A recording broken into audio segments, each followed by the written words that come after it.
This podcast is proud to be part of the TalkSport Fan Network. TalkSport. Powered by fans.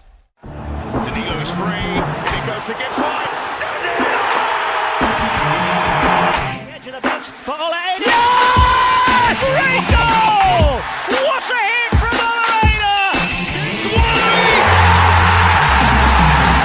They've only gone and done it again! Forest back in the lead! Brentford and Gibbs-White! 4-1 he scores! And the City ground goes ballistic!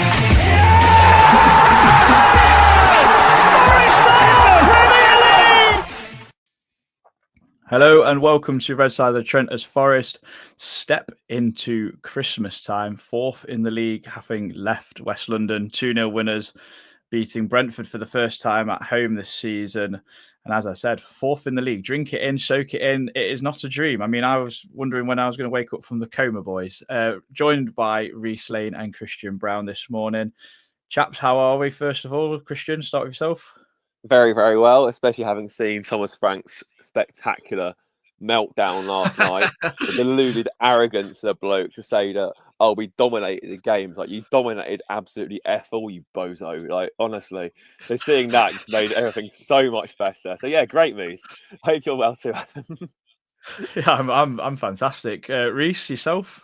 Yeah, good mate. I was expecting Christian to say because Tyson Fury had been beat. So that too. Yeah, it was a pretty good sporting day yesterday, to be fair. Yeah, I mean, he also said I listened to TalkSport on my way out for a meal last night, and he also said that we'd not changed formation at all this season, which I thought, well, that's not true. But yeah, delighted, mate. Absolutely thrilled. What a win. Yeah, I mean, let's stick with yourself, Reese. Let's just stick with an overall briefing of the game. How did you think? How did you feel coming away from it? Obviously delighted, as you just said, but just a brief overview first of all. Yeah, I thought the first half was pretty even, to be honest. I think they had a few chances earlier on, didn't they? A couple of balls across and one where Murillo just lost it. He had his head in the clouds at one point, but. No, obviously, then we had the really good chance with Ward. I'm not going to go too much into him because I'm sure we're going to talk about him in a minute. But we got ahead, and once we got ahead, and then obviously got the second goal at the perfect time, very similar time, I think, to when Arsenal got that second against us. I thought we controlled the game defensively. Frank's right, in a way, they did have a lot of the ball, but Nuno made the subs, Yates and Dominguez, at the perfect time, and I thought we were very good value for the win. It was a perfect away performance yesterday.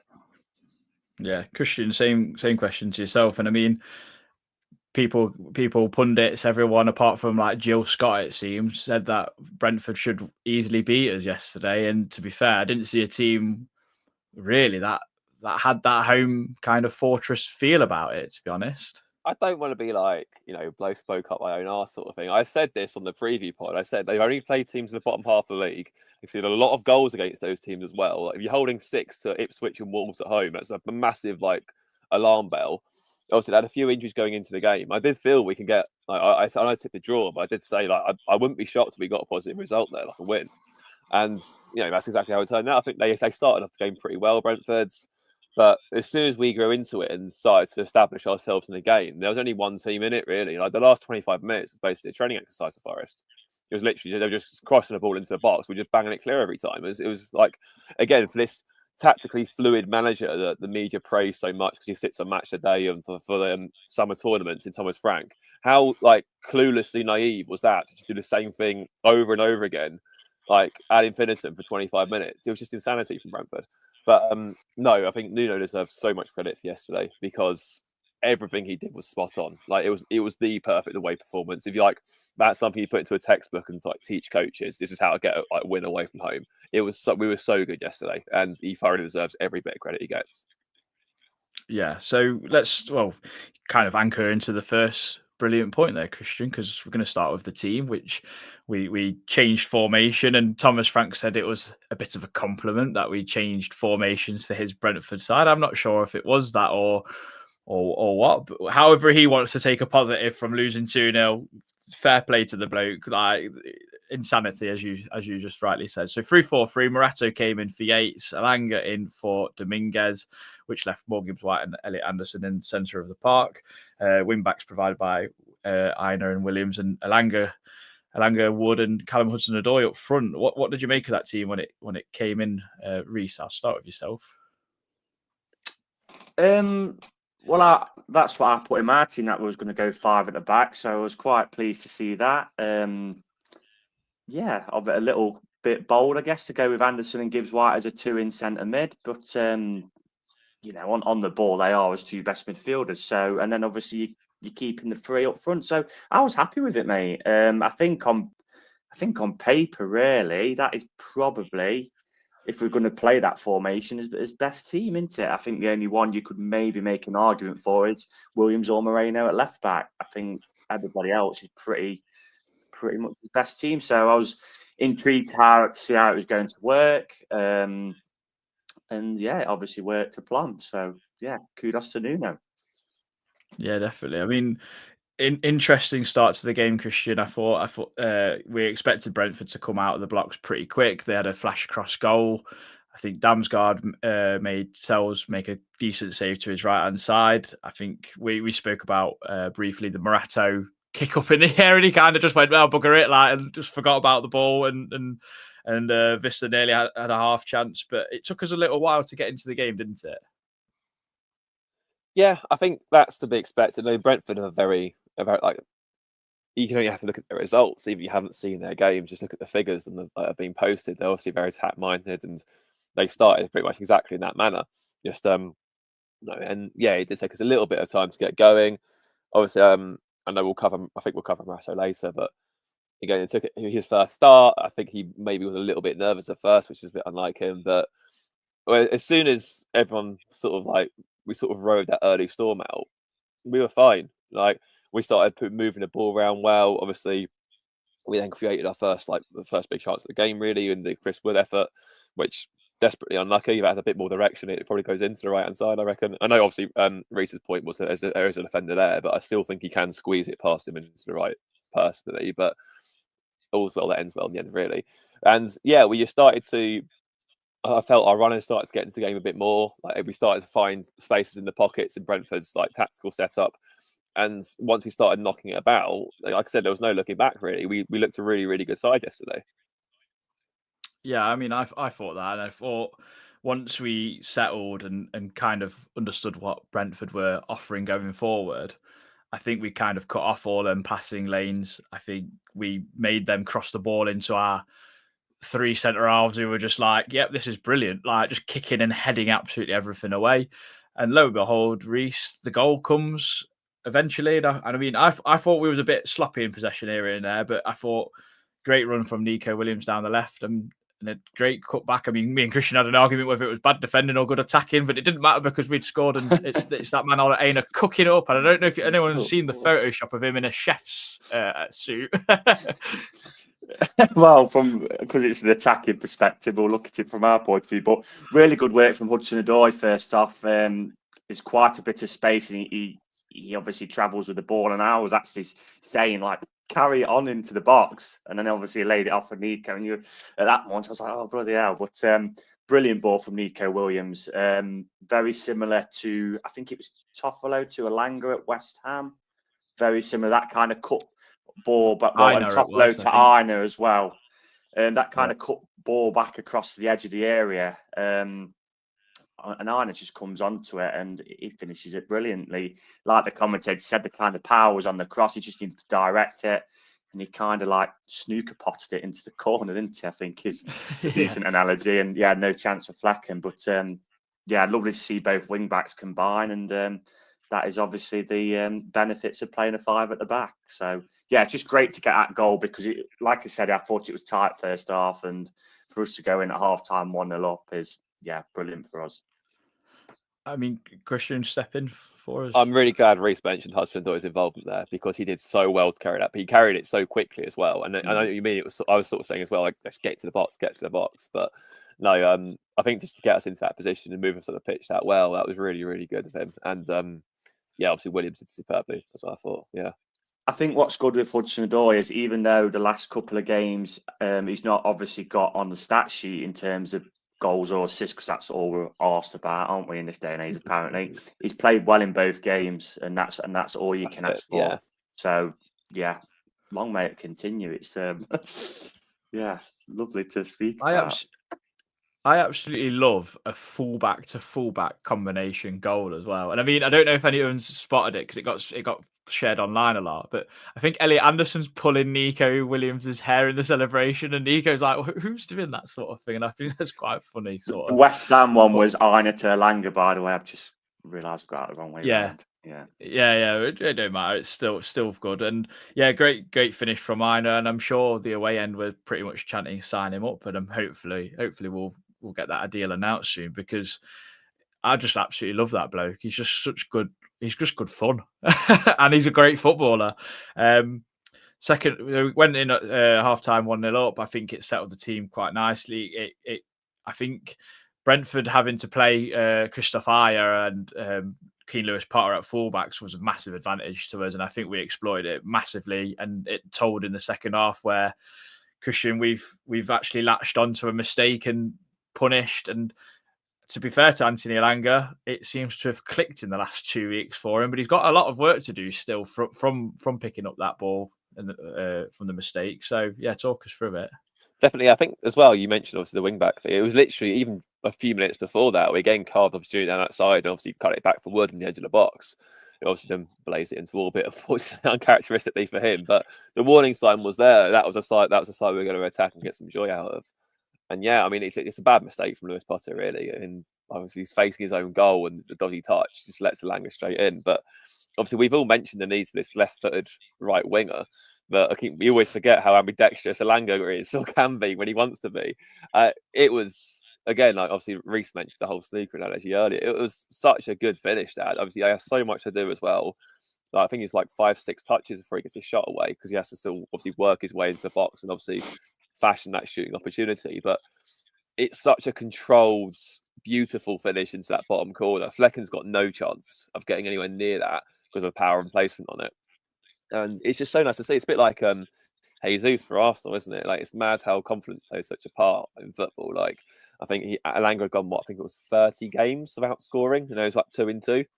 So, and it just goes to show, doesn't it? I mean, but we always said this, and I think obviously Reece deserves credit for this, because he banned this from a few weeks ago when we had our little Elanga chat. Young players will go through like inconsistent patches. They will go through like peaks and troughs, for example.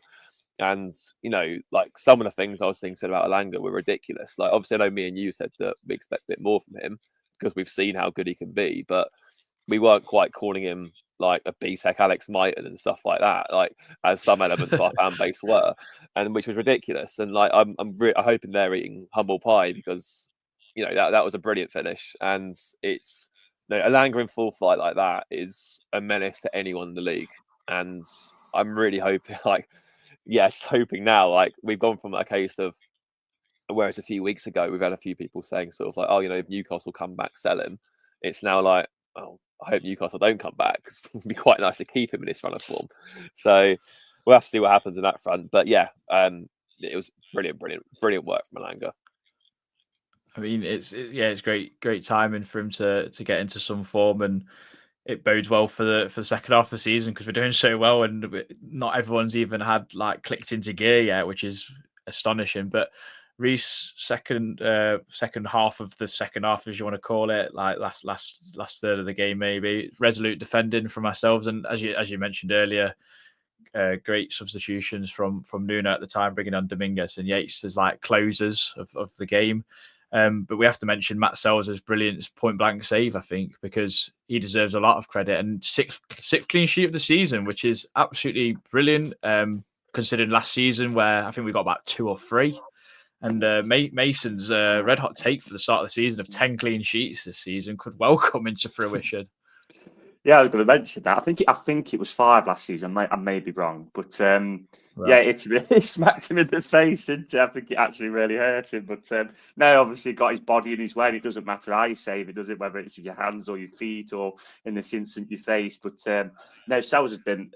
I think ever since we had that kind of little chat about him. I think was it after the Brighton game where obviously he took a bit of flack, rightly so, because we don't need to rewrite history. I think we do that too much in football. I think he's been brilliant ever since, and he's cemented that number one spot. I think we chatted about it a few weeks ago, didn't we? Again, and I think we all said that if unless something drastic happened, he's going to be the number one for the rest of the season. I think also to touch on Elanga as well. Obviously, the mention about Newcastle coming in, we cannot sell any of his first teamers in January. We just can't. Like even if we look on paper, the offer's maybe too good. We just can't. We just got to keep this squad together as the first teams, especially. I get like your players who may be, on the cusp of the squad / not being used much off the bench, but you've got to keep this team together because this is, someone made a good point. I seen this morning on Twitter that the Premier League saying, "Oh, Forest's great start continues." Like we're halfway through the season nearly now. It's more than a good start. This is. I'm just watching it yesterday, and I'm like, this is a bloody good team, and I'm just like can't get it into my mind of how good we are after all the years of watching some of the teams I've watched at Forest. I was just looking at it yesterday and like, why is this player so good on the ball and this play, and why are we so organised and this system? It's like after all the crap we're watching, like the Championship and that, and yeah, we've got to keep this team together. I'm kind of looking forward to January and seeing what we do because Marinakis, the kind of guy he is, will think this is a chance here of getting into Europe.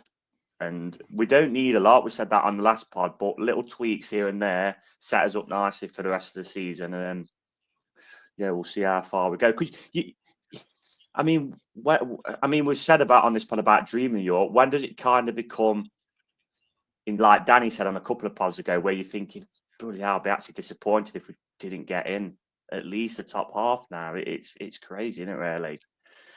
Yeah, I mean, it's a difficult one, but I think it's a really good topic to discuss about how good this team is because it's really funny. I think we play the most long balls in the league. I think we've actually put Everton to shame, which is quite funny, really, because obviously Dyche is so associated with Brexit football and kind of Pulis-esque football.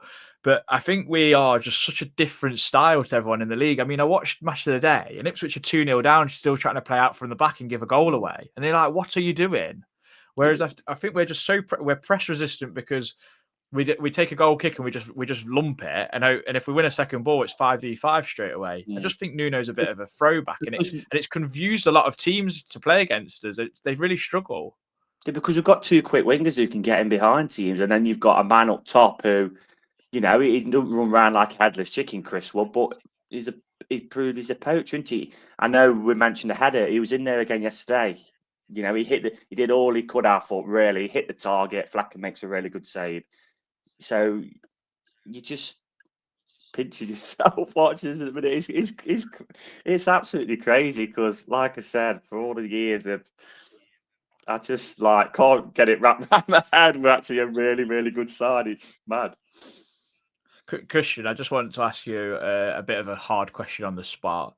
How high would you rate us as a defensive unit? Because I am bordering along the lines of saying that we're quite elite at defending at the moment this season. I just think we're so organised. People might say, oh, it's a low block, it's a mid block, whatever it is, but we're pretty impenetrable. I mean, the stats would say that we are the third best defensive team in the Premier League this season. And going by the results and what we've seen, I think that's pretty reflective, I'd say.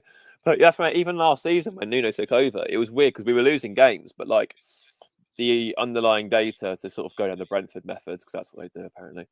We were still the fifth. I think we were the fifth best team defensively from Nuno's takeover to the end of the season, even though we were losing our games and conceding stupid goals from set pieces and stuff like that. The actual quality of chances we were giving up was pretty minimal, apart from the odd occasion here and there. I think we were saying it was quite rare that we were being sort of carved open. It was just stupid mistakes or goals from set pieces that were hampering us last season. I think Chelsea's first goal against us in that 3-2 was probably, I think we highlighted that as one of the rare goals that our team actually cut us open to score. And obviously that came from Cole Palmer, who thankfully we don't have to play every week.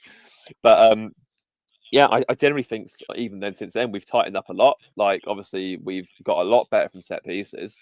So we had Arsenal fairly recently, and they scored all 3 goals from open play, which is a bit of a rarity for them this month, it seems. But so we've obviously honed in on the areas which we were already showing like promising like signs at, and we've got better at the areas we weren't good at. So that's, again, it's just a sign of very, very good coaching. And we're living in a weird era now where defending's sort of seen as like an afterthought as such, isn't it? And you see that like across the league and across the footballing scale. I mean, Vincent Kompany gets the team relegated playing a shambolic style of football and gets the Bayern Munich job because it's seen as progressive. We saw it this season, like how ridiculously arrogant Russell Martin was playing with this like wide open style of football and wondering why they're losing every week and have 5 points by Christmas. And again, that's seen as like this progressive, like forward thinking. We've seen it with Mateball as well at Spurs. Again, they've been awful this season. They've lost to Ipswich at home. They've had some shocking results, but because it's entertaining, it's seen as okay.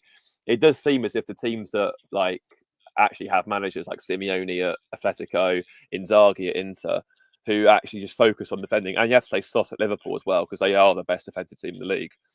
They're sort of scorned upon for not being as open, as fluid, but they're getting results. Like Atletico are top, Intercom far off, and Liverpool top of the Prem.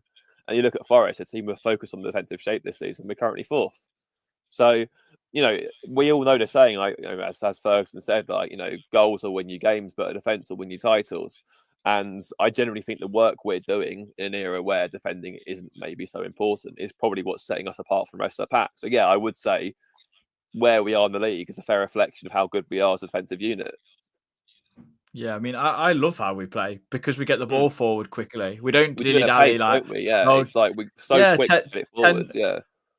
like 20 passes before you get the ball to your winger to like actually attempt to take on a fullback. I'm just like, no, just get it forward, man. Like, stop messing about. Like, and I really enjoy watching us play because we're a good watch. We are a good watch. It is a bit like rock and roll football in a slightly different way. I mean, the second goal is like literally a Milenkovic pump forward, and we've capitalised on a mistake. And I mean, why do you need to make 30 passes to score a goal? It's not needed anymore. But it's funny because football just keeps going in circles. Like Mourinho would be lapping this up. He's probably thinking while he's at Galatasaray or Fenerbahce. I forget which one he's at. Do not get those He's confused. probably looking at Nuno as a fellow Portuguese compatriot, just like do that the Brian Clough meme where he's in the gods or whatever. He's like golden son. That sort Nuno of was thing. his That's assistant, wasn't he? He was obviously would have been we've been together at Porto, I think. So it's like sort of a protege, isn't he? Nuno? Yeah. Well, something was said under Steve was that we had no style of play, and that was a problem for us. We was like, how are we going to play this week? We've no idea. Under Nuno, we know how we're going to play. We're going to be solid at the back. We're going to try and get it forward as quick as we can. Try and get as wingers involved. Obviously, when playing a 5, get the fullbacks on the overlap, and obviously Chris Wood's going to kind of be in that middle to be that kind of poacher. So, yeah, long may it continue. Right. Well, we are going to get. Oh, thank you very much for 73 people at the moment watching live on a Sunday morning. Hope you're all smug as we are, because that is absolutely brilliant. We're going to get into your slept on it for Red side of the Trent. Slept on it thoughts.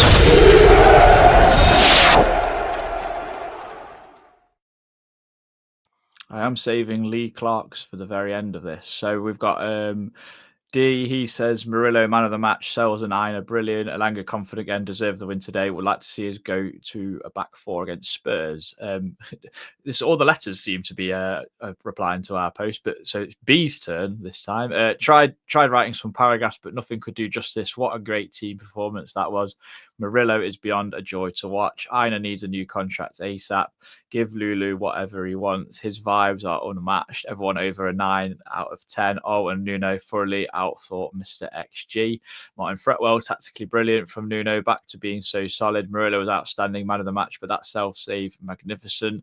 Johnny Antcliffe, Nuno outstanding. Murillo, Colossus, a man of the match. Nullified a free scoring team at home and still had enough quality at the other end. One game at a time. Bring on the Yids on Boxing Day. Capanosity, measured, aggressive, tactical, uplifting, ruthless, epic. which obviously spells out mature. Very, very good there. Behind enemy lines, just put Murillo. Premier Elliott. Murillo is just a pleasure to watch every week. One of his best games for us, but all in all, we were a fantastic unit. Merry Christmas to all on the pod and the viewers and listeners. Thank you very much, Elliott, and to yourself as well. And today's fact is that in Mexico, the film Greece is called Vaselina. Oh, okay. It's your Emma Reese. People underestimate what a tough place Brentford is to go to. Masterclass from Nuno. Could watch Murillo play football all day. Really got to dream of Europe now. Cole Booth, fantastic performance. Absolute Nuno masterclass to a man. Superb. Murillo immense. And great to see Elanga back to his best form. We finally exercised the Brentford demons. And for all the balls in the box and possession, we kept them at arm's length. You Reds. NFFC stay positive. Another yardstick game. We're measuring up really well. They say you have to earn the right to play football in every game. That's what this team has in buckets. Vamos. Logan, NFFC. Aina, the most informed fullback in the league right now. Murillo played like a man possessed. Easily the best centre-back I've seen in a Forest shirt in my lifetime. Absolutely destined for the very, very top at Real Madrid. Europe is a real possibility at this rate. Jono, man of the match is far and away Murillo. It's perfect a performance as you'll get, bar the yellow, which... if it was for the foul, then it wasn't a yellow at all. Sells and Aina both immense 2, and the rest were all solid 8 out of 10s. Nuno set us exactly what we did, class all round. Nigel Clough is the son of God. I have no profound words, just a bloody brilliant time it is to be a Forest fan. Happy Christmas, everyone. Come on, you Reds.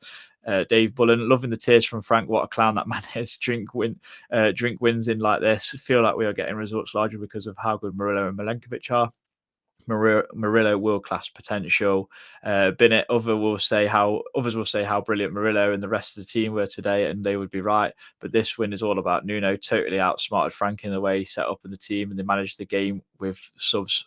The subs 5-star managerial performance, and I think it might be you, Reece, who's replied to him, but Sabri would be proud. So thank you very much for all of them, and I will just get Lee Clark's up because he's fallen a little bit early, he said. So hopefully get better, Lee. But he has said, love the second goal. Far too much emphasis played on teams playing out from the back in modern football when sometimes the best course of action is to stick it to the opposition.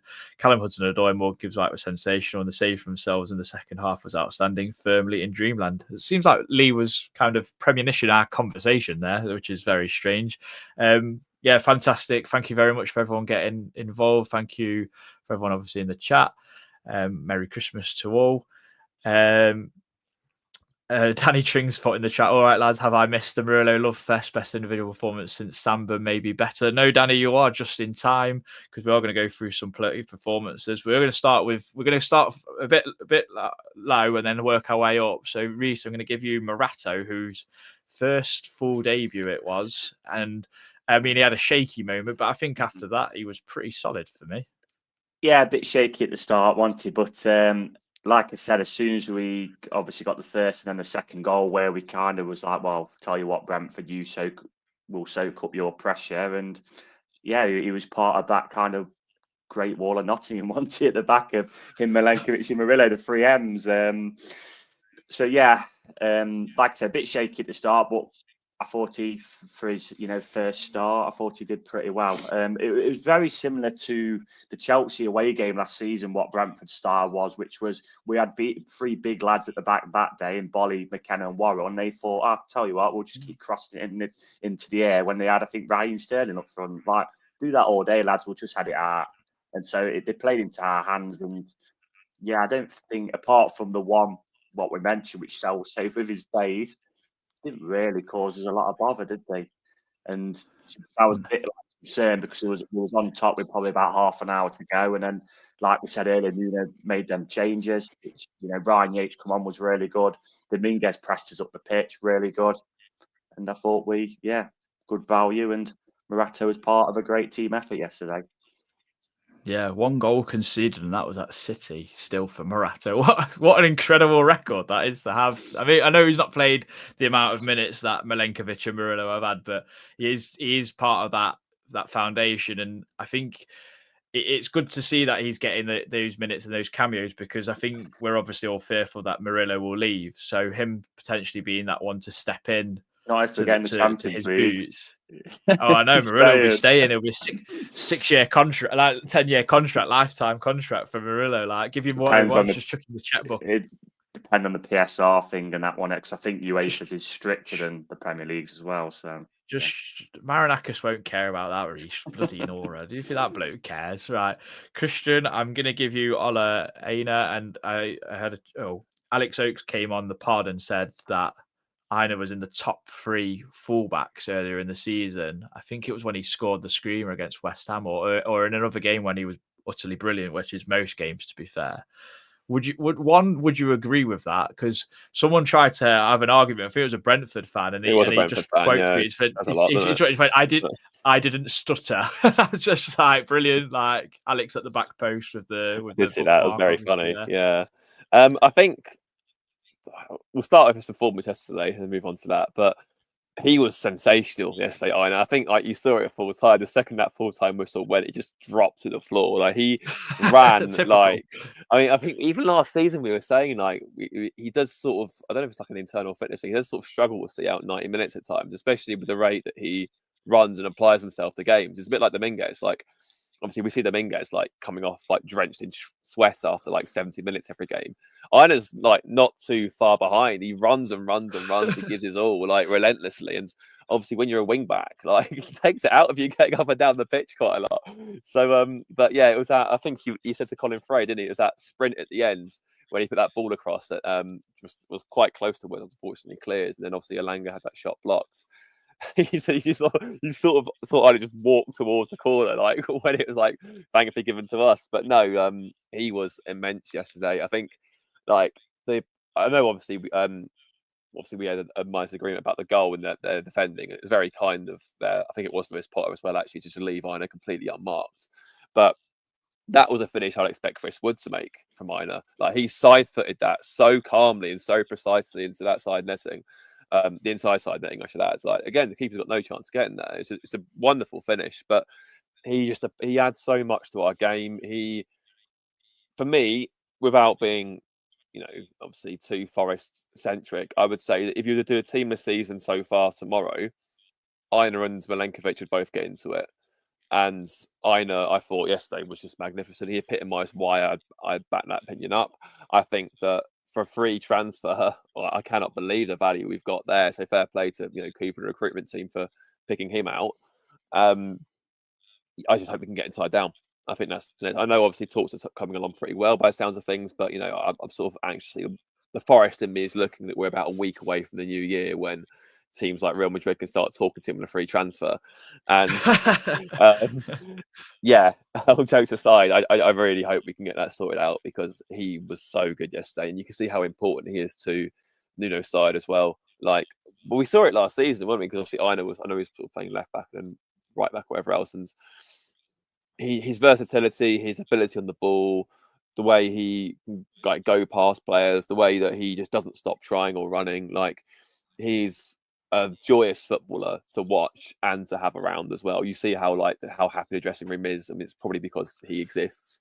Like I just think that he's a really, really good player. He was brilliant yesterday. And yeah.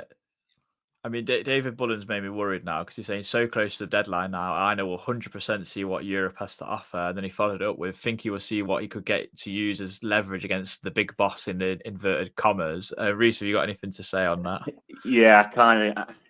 With obviously how he's playing at the minute, I kind of agree with that. Is a little bit of a concern because obviously as a free transfer, the player gets the benefits, because obviously a club hasn't got to pay a fee. They'll put the benefits onto the player. Hence why a lot of players see out the contract now because they know, they're not bothered about their club, are they? They know they're going to get the money. So I'm hoping we can get him tied down. I kind of think maybe a little bit of an error in the summer that we didn't get him tied down to a longer contract. I know it was like an automatic extension, wasn't it? But maybe there and then we could have said, "Oh, can we do a deal?" They might have done that, and Aina might have said, "Look, we'll do a year." We don't know because we're not in the room. But yeah, if we could get him and Wood tied down before January, would be massive, massive news, and it'd give, as heads in the clouds at the minute, but it'd be in space, wouldn't it, if we could do that, the feel-good factor. So hopefully we can get that sorted. I think if we can get Aina Ribena deal and like free Ribena for life, I think that might sweeten the deal and we'll get it over the line. But we'll move on to the next player, Reese, and I've got you Morgan Gibbs-White because we obviously changed formation. He and Anderson played side by side in central midfield. And last week I read you out a load of stats for Elliot Anderson against Aston Villa. So it's Morgan Gibbs-White's turn from Squawker. So he had the most touches, which was 61, most passes completed, 41 out of 45, most duels won, which was 9, most final third entries, 9, most tackles, 8, most possessions, 1, 8, and he only played for 75 minutes. And as we were well, I thought he was suspended for Tottenham. Actually, worked out that he's not suspended for Tottenham. So thankfully, that seems to be the case. But just talk about Morgan Gibbs-White's performance and what you thought of him as a for the full 75 minutes, that him as a central midfielder rather than the attacking midfielder as we're used to him seeing him as. Well, first of all, that's a massive boost that he's not suspended, because it would have been Yates and Anderson in there, wouldn't it? Because Dominguez is obviously suspended as well. I mean, you could have stuck Ward-Prowse in there, but like we said on last week's pod, he hasn't played too much. So, yeah, Gibbs-White I thought was brilliant yesterday on the ball. Him and Anderson in centre mid, kept the ball, always looking to go forward on the half turn. And he's a very good number. He's a good number 10, and he's also a good number 8. So he's kind of like, if the club wants to go forward, we're now in the case of where is his best position. The problem was, obviously, we spoke about this under Cooper, where, you know, he had to be in that number 10 under Cooper. When he was on the wing, that's not Morgan Gibbs-White's position, but you kind of got that option now to play him as a 10 and an 8. Same with Anderson as well. He's shown that he can do both. So good options for Nuno to have. And yeah, Gibbs-White, brilliant again yesterday. I'm so glad he's fit for Spurs. Well, not suspended for Spurs on Boxing Day. I think what I like about both of them is like what you said about being able to be on the half turn, but they're both still very aggressive and win ground duels and win 50-50s and are very both flexible in terms of athleticism as well to get in and around the pitch. Like Anderson making the run down the fullback to cross the ball to Chris Wood is great, and Gibbs-White can equally do that as well. And they're both very intangible with where they're both technically lovely footballers. I mean, Anderson's got like a mix of WD-40 and Pritzik on his feet. He's like kind of just sticks to his boot until he can glide, and in tight spaces, both of them. So yeah, they're great footballers to watch. It's just like I said earlier, it just shows how far we've come as a club in the last few years that we're watching these type of footballers for Forest, because they're both great to watch, and yeah, they're both lovely centre mid pairing yesterday. I know I'm going a bit off tangent, but I think with the 4-3-3, because Murillo can step in or Morato can step in almost into midfield, it gives that bit more protection if Morgan or Anderson go gallivanting off and we get maybe caught out or whatever. But it's very reminiscent of Nuno's Wolves 3-4-3 with Ruben Neves and João Moutinho. You've got two ball players in there. You've still got the security of like when they had Connor Cody who could step in because he was a midfielder initially and he changed his position. And when you've got someone like Murillo who's so good on the ball, I mean, we're going to talk about him in depth, but I just think it adds that so much more flexibility. Now we've got this other formation for teams to worry about with this setup, and I think that's only bodes well for the rest of the season now, doesn't it? I know Chris is going to talk about Murillo in a minute, but he was ridiculously good yesterday. Ridiculously good, honestly. He just every call ball in, he just headed it. I mean, the only unfortunate thing was he got booked, but that was down to Oliver's inconsistency, because there was literally a similar challenge just before for us. He didn't book him, and then they screamed for a card, and he booked Murillo. But he was sublime. He's, you know, I wasn't, you know, obviously old enough to watch the European Cup teams and the likes of probably Des Walker and that in the late 80s in his peak, but he's the best centre half I've seen at Forest without a doubt, Murillo. Yeah, and yeah, that's why I was picked a back three yesterday, because their threat is in Buemo down that side. I didn't want to see time and time again Nico left one-on-one with him. So with a free, it kind of allows the left centre half to come across and help out, because Hudson-Odoi is not going to help out a lot. And yeah, it worked a treat. So I'll take credit for it. I don't want you to do disservice to Callum. He works very hard, bless him. He does, Christian, but obviously. Christian, you demanded Murillo for a player performance, but I'm sure Reese will have a say as well, because we just all love this bloke, and we all know it's just a matter of time. But we'll not talk about. Let's talk about more of the positives. So yeah, Murillo, take it away. Yeah, sticking with the positives and not factoring in UEFA's very strict PSR rules. Murillo, I think what I found most amusing about Murillo is how desensitized we've become to so much of what he does. Like an 80-yard run up the pitch where he just runs with it and beats players and then finds feet afterwards. We're like, okay, where he'll, first time bang a 30-yard ball straight to Hudson-Odoi's feet on the left wing so we can get on the pitch. Okay, yeah. Or where they'll find a crack in the armour and he'll suddenly find this random burst of acceleration which comes out of nowhere. Like he turns into Usain Bolt for a split second, gets back, takes the man out, wins the ball cleanly, and finds feet all in the same movement. And we're sort of like, yeah, okay. It's scary how good he is and how ridiculously enjoyable he is to watch playing football, Murillo. Like, you can't, it's like, how often do you say about, we said before in this podcast about Gibbs-White being someone you'd pay to watch. Anderson this season has been someone you'd pay to watch. Hudson-Odoi, someone you'd pay to watch. Murillo's a centre-back, but I'd pay to watch him. Like, he's just ridiculous. Him and his extra large shorts, like charging around the pitch. Like, he's ridiculously good. Yesterday was just outrageously good. And, I think Reese touched upon it, the yellow cards. It would have been so easy for Nuno to sort of think like, okay, he's on a yellow now. We've got big Willy bodies on the bench. If I need to, I can sort of make that sub. But there was never any danger of him losing his head. He's just so disciplined, so calm. Like, he just always seems to be in the right place at the right time. And if he's not, he'll get there quicker than anyone else on the pitch. His reading of the game is immense. It's just insane. Like, I think he's definitely the best Forest centre-back I've seen in my lifetime. He's probably the best the club's had since Des Walker.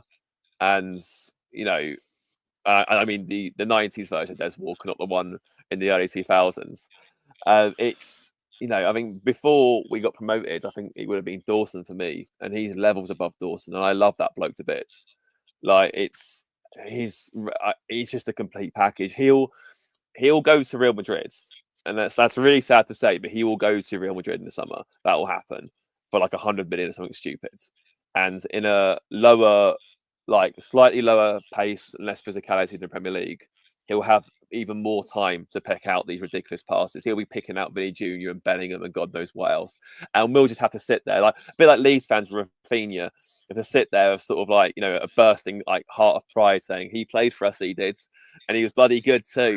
And that'll be us with Murillo, because we won't see his life. So, honestly, whoever like picked him out for £10 million, it's like that meme of the guy on the plane, isn't it? It's like, just shake my hands. I want to shake your hands. Shake your hands. Like, that's probably one of the best finds in the club's history. That is the modern day version of finding Roy Keane for £40,000 from like Cobb Ramblers. He really is that good.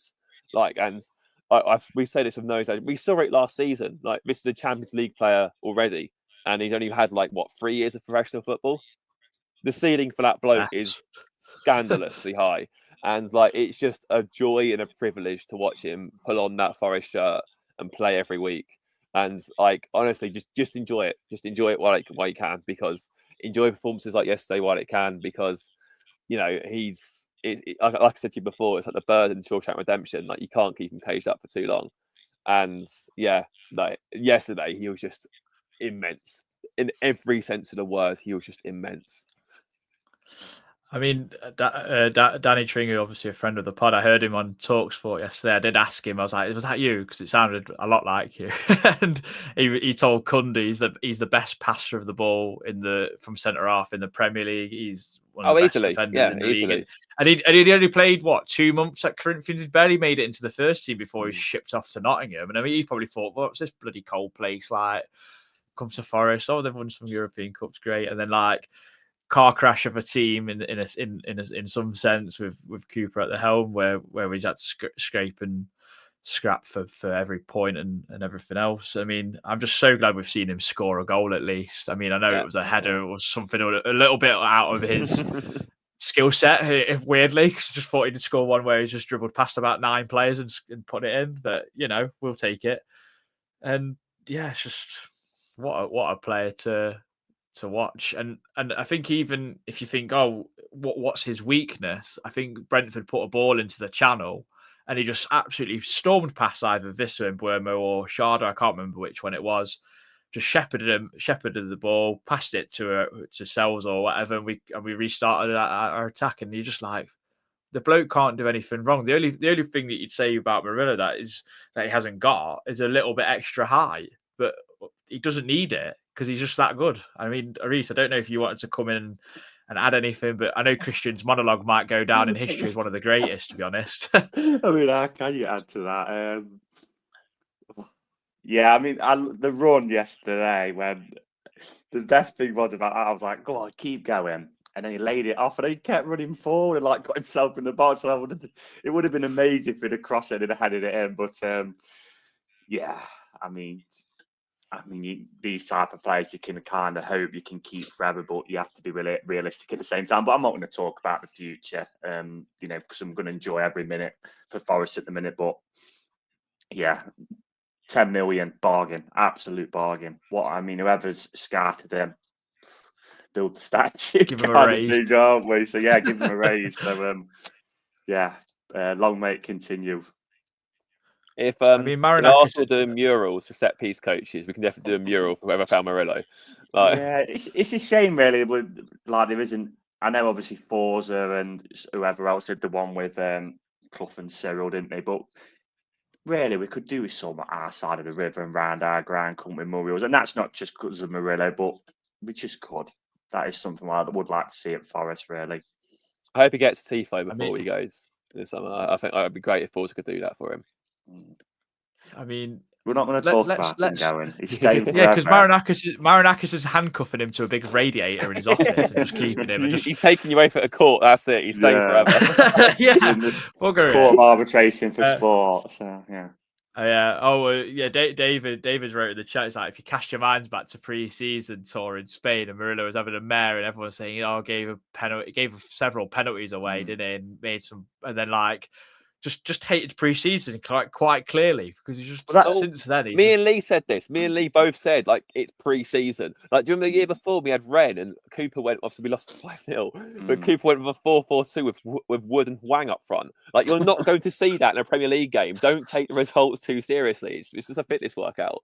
Like, I wasn't bothered at all about what Murillo was doing because I knew the first game of the season he'd be on it, and he was. The Murillo one was nonsense and wanted. I always had been turning. Well, I've had it with Elanga on social media. He didn't score against Burton 2 games ago. It's not. Yeah, he's not suffering from a lack of confidence, which has proved to be true. It's always head's been turned. Well, young players just have bad games. It's how it goes in football. The Premier League Player of the Season last season is having a stinker this season. It's just sometimes how it goes. It doesn't mean that all of a sudden crap players. But yeah, I was just saying, do you remember when with the whole pre-season thing when obviously Taiwo didn't score against Burton Albion, Hertha Berlin, or whatever else, and everyone was like, "Oh, we've signed a Dali, he's crap." He scored 2 in the first 5 games of the season, when we actually kicked off. People read into it too much. Like, you don't need to. The only one you need to pay any attention to is the last one, because that's when you need to the team ramps up its performance levels. Other than that, it's just a fitness workout. Don't worry about it too much. Yeah, Christian, I mentioned to you off just because someone's mentioned it in the chat about the third kit. I said to you, it's maybe like a Space Jam situation where we've took the powers off Man City and put it into our third kit this season. And I mean, they are stinking up the gaff. They were awful against Aston Villa yesterday. I thought I don't know what was going on, but it's great to see. I'm so happy. I'm loving it. We are playing Spurs though on Boxing Day. I don't know. Do they play today? But I can't remember who against. Someone might be able to enlighten Liverpool me. At home. Oh, big game then. Good game. So yeah, what's your thoughts for that one, Reese? Because do we stick with 3-4-3? Do we revert back to form of 4-2-3-1? What do you think? Well, Spurs have not got their first choice centre back pairing because they're both out until uni. So no Van der Ven, no Van der Romero. Ven, So it'll probably be Dragerson and Ben Davis, Davis. isn't it? Got to look again in behind him. And with Ange's football, they'll probably still play a high line, and we've got 2 quick wingers. They've both got to start, Elanga and Hudson. I'd play the same team, mate. Just go with it. I'll go with the same team because they do score a lot of goals. Spurs have got a lot of attacking power, so it gives you that solidity at the back with the 5. It also allows you to push your wing backs forward, and on the overlap, you still got your quick wingers on. I'll be very happy with the same team against Spurs personally, and I mean, God, Spurs, I've watched them quite a few times this season. They are the most Jekyll and Hyde side you'd ever see. I actually think they'll get beat today. I think Liverpool beat them. And it wouldn't surprise me if they actually scored a few past them because, yeah, they'll probably be on the halfway line when you've got no Salah running in behind them. But, yeah, we'll see with that. But I look at that game on Boxing Day and I fancy it. I generally do fancy it. So we'll see. But that's what I'd do. Yeah, Christian, obviously I don't know if you hate Ange Postecoglou, but I know you hate the whole mate thing. So for thoughts for the Spurs game. We'll beat him 3-0. We'll absolutely fuck him in. Brilliant. We'll tuck him in easy. And I think that could obviously come back and haunt me. We'll beat them. They are crap. Like I think they this whole notion of we just play our way, mate. We just throw men forward, mate. Okay, you would leave half your team exposed to our very quick wingers and fullbacks, mate. We'll beat them. It'll be similar to Brentford yesterday. If we can shut them out, we'll beat them because we'll score past them. I agree, same team, but I don't see how you can change that now. Really, obviously, it's a bit of a loss, Susan Domingos, to a yellow card, but again, like we said off air, Adam, he gets, he can be fully fresh for the Everton game where we will need to make changes. So that'll be good. Yeah, I'm very confident we can get something out of that game next week. If Forest turn up like we did yesterday, we win that game comfortably. No doubt in my mind.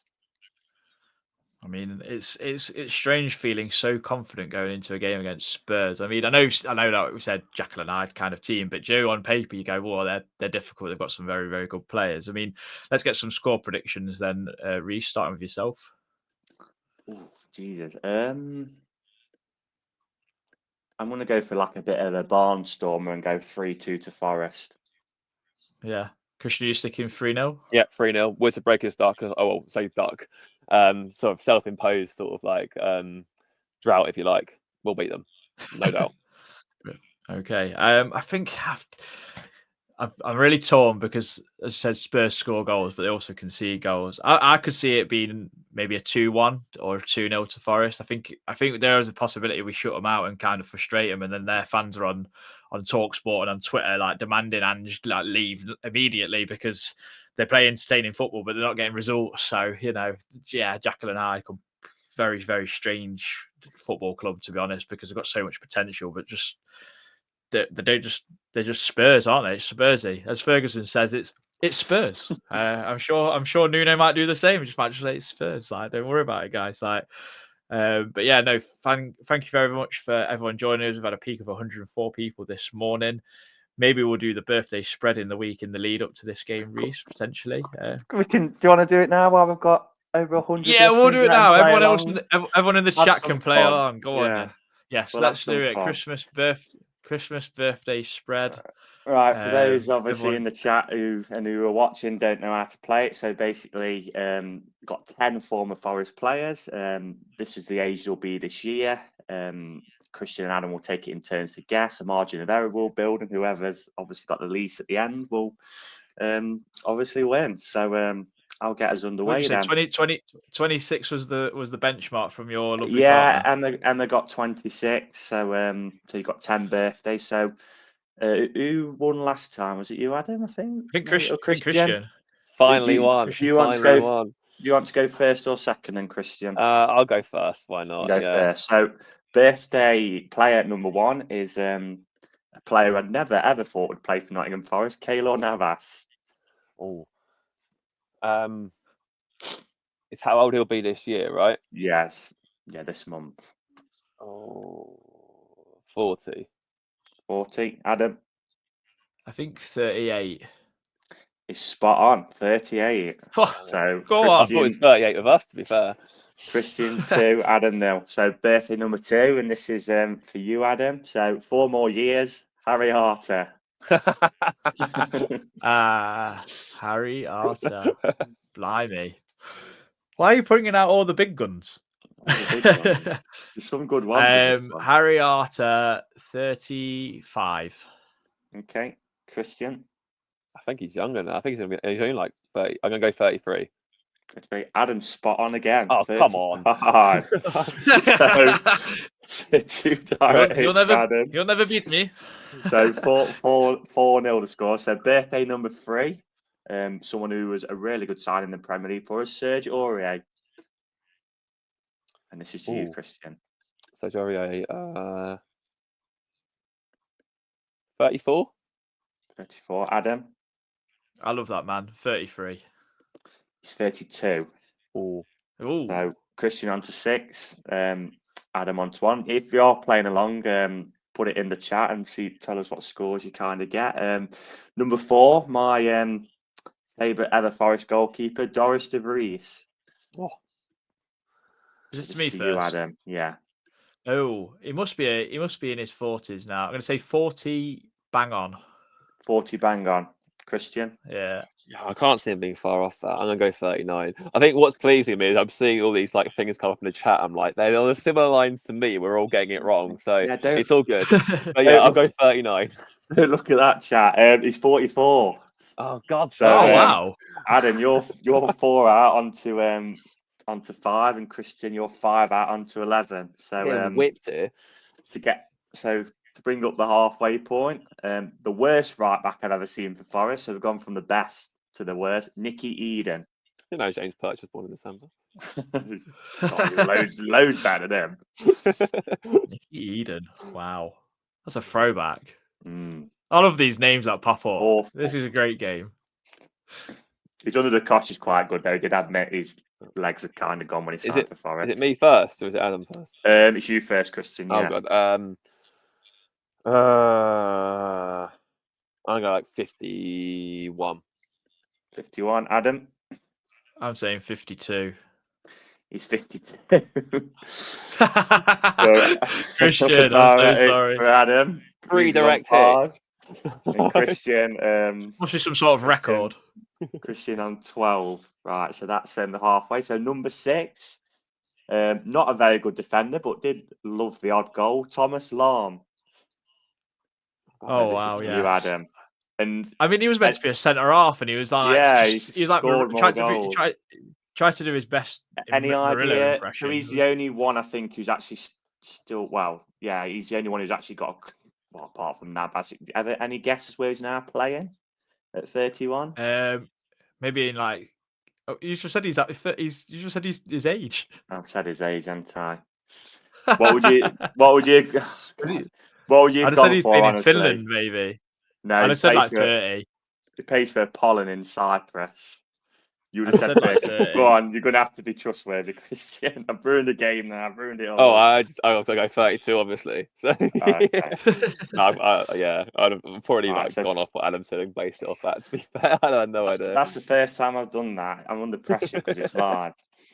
So 13-6 we're on. So 4 to go. Hopefully not do it again. So this is to you, Christian. A Forest fan's favourite, Radi Majewski. Oh, I love that man. I don't think Radi's that old. Yeah. I missed him out at the fan zone as well. Oh yeah, so he was there last week, didn't he? Yeah. So yeah. Yeah, he was there. I think he's very humble about things, isn't he? With Forest, he's always like, I never expected. He loves Forest, but he loves it, doesn't he? Yeah, he's like very influential player back in the day. I'm gonna go. I don't think he's that old. I'm gonna go 37. I'm gonna go for Adam. Oh, I feel bad now because I'm gonna go 38. He's 38. Oh. No, this is rigged. 4 direct hits. That's insane. Some sort of record. Right. So, some sort of record. 3 to go. It's 6 to Adam, 14 to Christian, so 8 in it. Still time, yeah. These last 3 are quite interesting. So number 8, a a squad member of the 0203 playoff team, Ian Jess. Oh God. Wow. So this Ian, is for you, Adam. No. This is one that This might scupper all my hopes and dreams of success. I'm going to say 49. 49, Christian. I think he might be younger. He was actually. I think I've oldish found at that the out. time. I'm going to go like 54, something like that. 54 is spot on. Yes. So we've got a game here. Yeah. So that's the 5th direct hit out of 7, really, after my mess up. So Adam on to 11, Christian on to 14. So 3 in it, 2 to play. All of a sudden. This next one is very interesting and I think might decide the game. Number 9, player who was a squad player in the League One Championship era through the academy, I believe, Emile Sinclair. Wow. Macclesfield legend. 34. 34. Adam. Emile Sinclair was like very quick. Had high promise, didn't he? I think he scored against Gillingham, if memory serves me right. Like Niall Rodney vibes. Like, oh yeah, we might have a draw. Better Emile Sinclair. I'm going to say 35. He's 37. Wow. So Christian, you are 3 out onto 17. Adam, you are 2 out onto 13. And then last but not least, this is to you, Alan. Obviously started off. The best looking man Forest have ever seen until Felipe turned up. Philippe Zinchenko. He's still playing. He scored against Man United for Bodo Glimt. He scored against Besiktas last week as well. I seen. I love Zinchenko. I still think we should have signed him. I think we should have still signed him. Agree. I think he's 28. I don't think he's that old. Christian. I reckon he'll probably be turning 30. I reckon he can't be far off that. 30, yeah. So 30 is bang on. Nice. So unfortunately, it finishes with Adam on 15. Yeah, me on 14. And you on 17. Oh, 17. Oh, God, yeah. Yeah. So unless you want me to quickly do the one, I did have someone else in mind for that mess up. Do you want me to do that one? Yeah, go on then. Say it's a fair game. So he wants hope.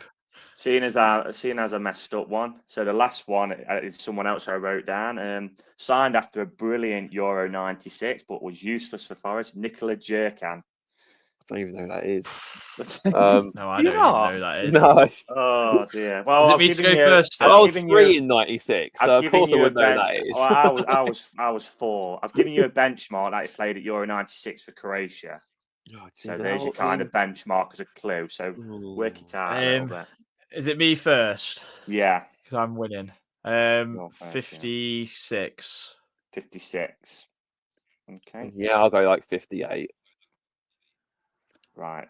So I've got to kind of work this out now. So he is 60. So that puts you on to 19. It also puts Christian on to 19. So it's a tie. We draw for Christmas. We draw for Christmas. Oh, God.